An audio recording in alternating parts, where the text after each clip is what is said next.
سلام بینندگان گرامی، برنامه اطلاعاتی امروز است. در آغاز با سرخط خبرها آشنا گردید. رئیس جمهور تاجیکستان از مرز افغانستان نگران است.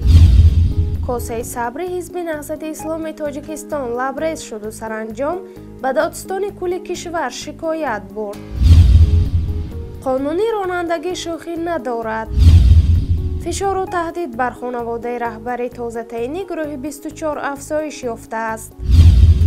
یادبود کارگردان بختیار خدای نظرов در تاجیک فیلم. تاجیکستان و چین طلای کان زرافشان را استخراج خواهند کرد.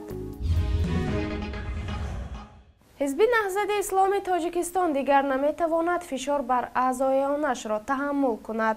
این حزب در نامه به دادستان کل تاجیکستان از تعقیب فشار بر اعضایان بخش محلیش در سراسر کشور شکایت کرده است. در این شکایت نامه مواردی چون مانع گذاری در راه سفر مسئولان حزب، معویضه ها ضد این حزب برای نماز جمعه، دعوت به بستن حزب همچون سازمان تروریستی در نشستی برگزار کرده، از سوی وزارت امور داخله محروم کردن اعضای حزب از فعالیت تاجری، فشار برای خارج شدن از حزب و مانند اینها نمونه آورده شده است. خب دیگه در وسایل اخبار همین چیز چاپ شد. بنده من خودم اون درخواست و مکتوبی را که به دادستان کل ارسال کردم با امضای بنده رفت و ما نه تنها مقصد که ارسال نامه بلکه خودمان هم هیئت را طلب کردیم که به حضور بپذیرند و شاید روز شنبه آنها و ما وعده دادن چون شهروندان دیگر ما در قبول دادستان کل خواهیم رفت ان شاء الله. محمد عیسی جامیف رئیس بخش حزب نهضت اسلامی تاجیکستان در ناحیه شوراباد امروز به مرکز مطبوعاتی حزب خبر داده است که مدیران مکاتب تحصیلات همگانی، رئیسان جماعت‌ها، کمیته انداز زمینچین کنی، تمام مقامات با استثنای کارمندان امور داخله خانه به خانه اعضای حزب گشت و گذار نموده اولا چیزی وعده می‌دهند و در صورت واکنشی منفی نشان دادن از طرف اعضای حزب از راه‌های فشار و ترس و وحشت استفاده می‌کنند. فشارها و ترس دادنها از قبیل محروم کردن از زمین، دکان، حتی خارج کردن دانشجویان میباشد که پیوندانشان اعضای حزب باشند. اصلا حضور شما عرض شود که این چیزی که گفتین این واقعا به شکل بسیار گسترده و عمومی قرار که دارد جریان میگیرد و حتی که بعضی از مسئولین بعضی نواحی نمایندگان ما را گفتن که اگر از آن حزب نمیبروید دست نمیکشید ما سالهای آینده فرزندان شما را در مدرسه‌های مکتب ها راه نمیتیم دیگه. حتی تا این درجه گپایالی که دانشگاه ولی یک جای کار و یک چیز با یک طرف بسه اینا هم اگه جای دارن هم این خیلی تهدیدها و فشارها بالای اعضایان ما به اندازه زیاد شدن. اینها میتوان گفت که حالا هم تهدیدهای زبانی است ولی جسماً شما میدانید که در ناحیه مسجد نو و مسجد کوهستان مسجد علاقه بلت و کوبی آدمان ما شروع کردگی هستند. اونها را با واسطه لت و کوب حزب را آورده هستند و بعضش که به کله نمیگیرن برآمدن را اونها را چند شبانه روز اینکه محبس هم کرده است.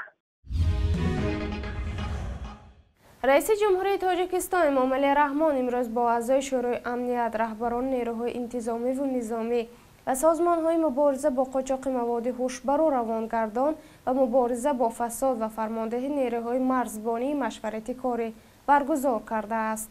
در این جلسه امام علی رحمان از اوضاع در افغانستان نگرانی کرده و خواستار بهبودی آمادگی نظامیان کشور شده و تاکید نموده است که در صورت نیاز افراد احتیاطی نیروهای مسلح نیز سفربر شوند.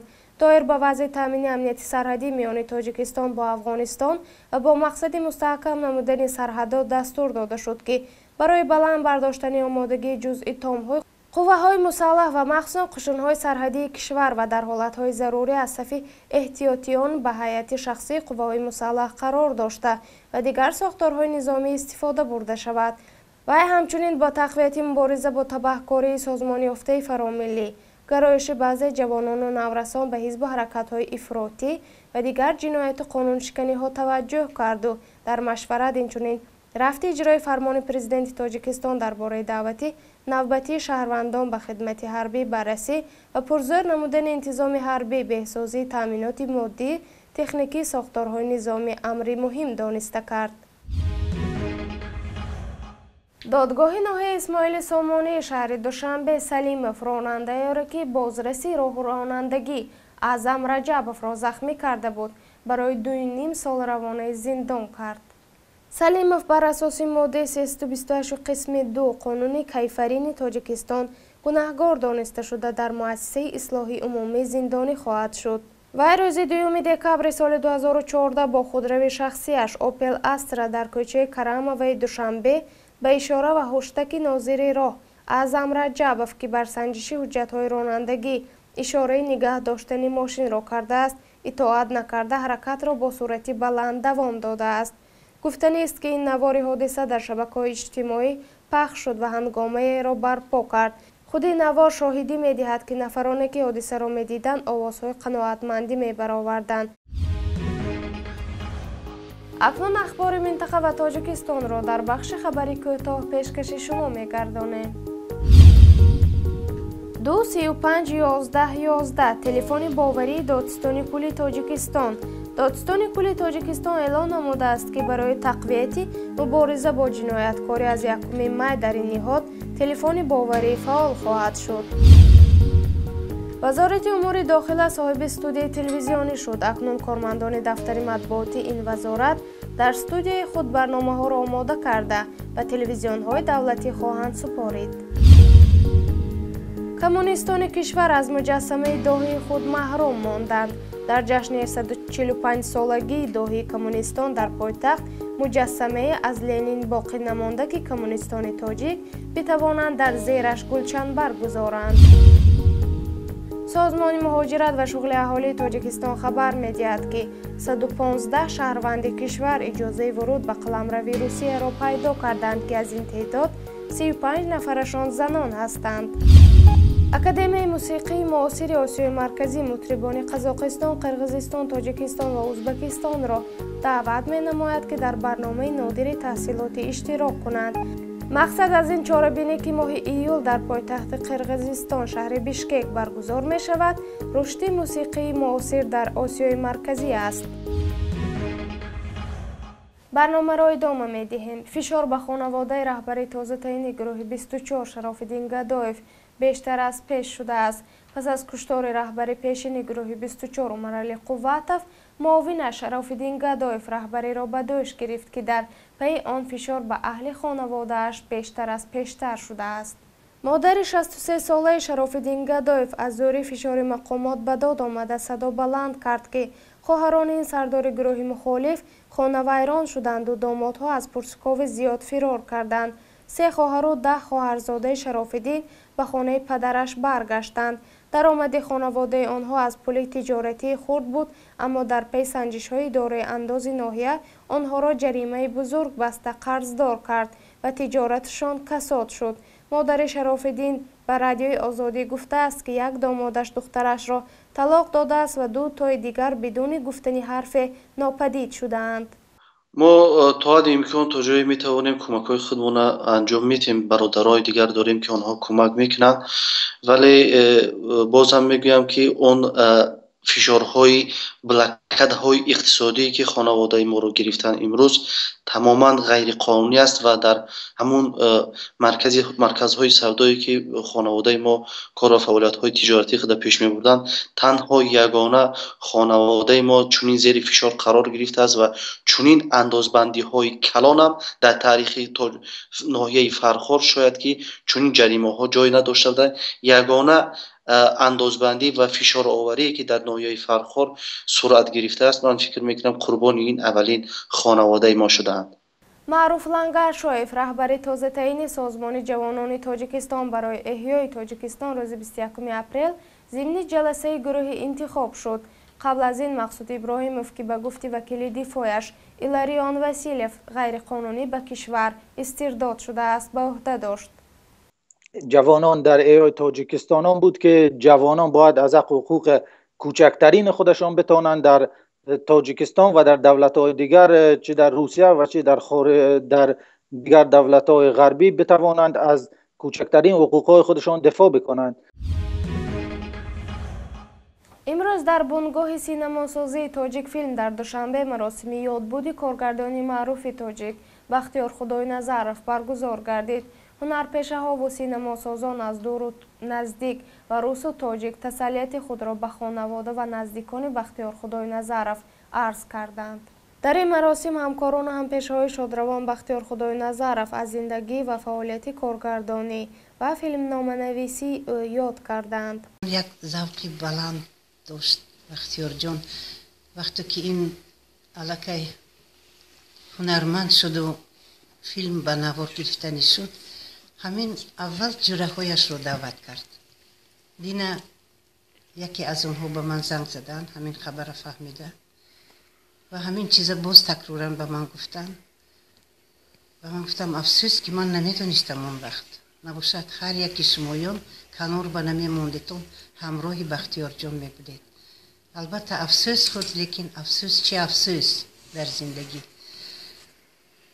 ما همگان افتخار داریم که فرزندی تاجیک همین خیلی با یک آرزوها با یک پاکی‌ها پس از همین خیلی رژیسورهای زبردستی تاجیکستان اساسگذاری کینو کیمیاگاروف، طاهر صابیروف و بسیار بسیار دیگر رژیسورانی که ما آنها را همیشه در یاد داریم، با آنها افتخارمند هستیم.